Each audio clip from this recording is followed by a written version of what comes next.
रुद्राभिषेक करने के पश्चात जो आपको पुण्य मिलते हैं, तो उसमें आपको सर्प दोष सारे जाते हैं। सर्पों के कारण जो आपकी पुरानी समस्याएं हैं ना, वो झटका मारती रहती है। ऐसा लगता है कि पुरानी कोई समस्या रह गई है, झटका मार रहा है, ये हुआ ऐसा हुआ, वो दोषों के कारण होता है। जैसे दोष समाप्त होते हैं, ये एकदम नॉर्मल होते हैं। इसी तरह भगवान विष्णु के गण होते हैं, जिन्हें किरात के नाम से जानते हैं। और अद्भुत व्यवस्था है प्रकृति में। जिन लोगों ने कभी असहाय गरीब को सताया होता है और किसी गरीब की हाय लगी होती है उस परिवार को, उसके परिवार में किसी ने भी किया होगा, ये नहीं कि आप ही ने किया हो। वो व्यक्ति जिंदा हो चाहे मर चुका हो, पूर्वज रहा हो आपके, उसकी हाय आपके डीएनए में बनी रहेगी। और कह भी गए कि हाय बड़ी गरीब की। हाय जिंदा नहीं रहने देती आदमी को, मरने भी नहीं देती, दोनों काम करती। और आपके यहाँ असाध्य रोग पैदा करती है हाय, गरीब की हाय। और असाध्य रोग की जानकारी आपको तब होगी जब असाध्य रोग बन चुका होगा, यानी उसका इलाज नहीं होगा प्रकृति में, सृष्टि में। तो समझ लीजिए कि आपके यहाँ हाय है गरीब की। और ये भी अद्भुत है प्रकृति का नियम, जिसको हाय लगी होगी उसमें भगवान विष्णु के ही गण आते हैं उसके भोग काटने के लिए।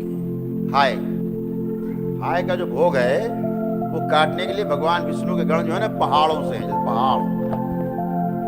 और जब तक वो रहते हैं तब तक आपका कुछ अच्छा होने वाला तो नहीं है। और भोलेनाथ का जो तंत्र है, शिव का जो तंत्र है, वो विष्णु के गणों पे नहीं चलता। या ये कह लीजिए आन है कि शिव का तंत्र विष्णु के गणों पे नहीं चलाया जाता। इसलिए आप उनको किसी विधि से हटा नहीं सकते, मार नहीं सकते, प्रताड़ित नहीं कर सकते, आप उनका कुछ नहीं बिगाड़ सकते, पहली बात। दूसरी बात, वो आपको दिखते ही नहीं है।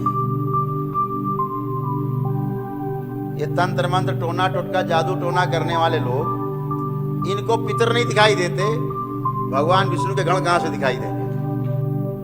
तो उनको प्रसन्न करके ही वापस भेजा जा सकता है आपके डीएनए से निकाल के। आप पे धन नहीं है, या रुद्राभिषेक करने में आप सक्षम नहीं है, आप पे धन नहीं है, तो दरबार आपको अपनी ओर से पुण्य देता है, रुद्राभिषेक के भी और विष्णु सहस्त्रनाम के भी, और आप स्वस्थ होते हो। आपको कुछ नहीं करना होता।